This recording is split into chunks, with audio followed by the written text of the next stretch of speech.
ਮੈਨੂੰ ਹੁਸਨਾ ਦੀ ਰਾਣੀ ਦੇ ਕਿਤਾਬ ਮਿਲਦੇ, ਮੈਂ ਮਿਲਾਂ ਨਾ ਕਿਸੇ ਨੂੰ ਮੇਰੇ ਖਾਬ ਮਿਲਦੇ, ਮੇਰੇ ਖਾਬ ਮਿਲਦੇ।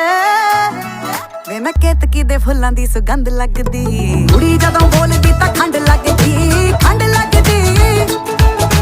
ਸਾਰੇ ਕਹਿੰਦੇ ਅੰਬਰਾਂ ਦਾ ਚੰਦ ਲੱਗਦੀ, ਚੰਦ ਲੱਗਦੀ। ਕੁੜੀ ਜਦੋਂ ਬੋਲਦੀ ਤਾਂ ਖੰਡ ਲੱਗਦੀ, ਖੰਡ ਲੱਗਦੀ। ਸਾਰੇ ਕਹਿੰਦੇ ਅੰਬਰਾਂ ਦਾ ਚੰਦ ਲੱਗਦੀ, ਚੰਦ ਲੱਗਦੀ। ਨਾਲੇ ਟਿੱਕੇ ਆਉਂਦੇ ਮੈਨੂੰ ਗਿਫਟਾਂ 'ਚ, ਕਹਿੰਦੇ ਲਾ ਕੇ ਰੱਖੋ ਜੀ ਨਜ਼ਰ ਲੱਗ ਜਾਵੇ ਨਾ। ਪਰੀਆਂ ਨੂੰ ਮਾਤ ਮੇਰਾ ਹੁਸਨ ਪਾਵੇ ਜੀ ਪਾਵੇ, ਅਜੇ ਕੁੜੀ ਬਾਲਾ ਕੁਝ ਲਾਵੇ ਨਾ। ਮੋਟੀ ਮੋਟੀ ਅੱਖ ਮੇਰੀ ਕਰਦੀ ਅਟੈਕ, ਮੈਨੂੰ ਦੇਖ ਦੇਖ ਬਿਨਾ ਪੀਤੇ ਹੋਈ ਜਾਣ ਟੈਟ। ਜਿਹੜੀ ਸੌਖੀ ਨਹੀਂ ਉਹ ਖੁੱਲਦੀ ਉਹ ਗੰਢ ਲੱਗਦੀ, ਕੁੜੀ ਜਦੋਂ ਬੋਲਦੀ ਤਾਂ ਖੰਡ ਲੱਗਦੀ, ਖੰਡ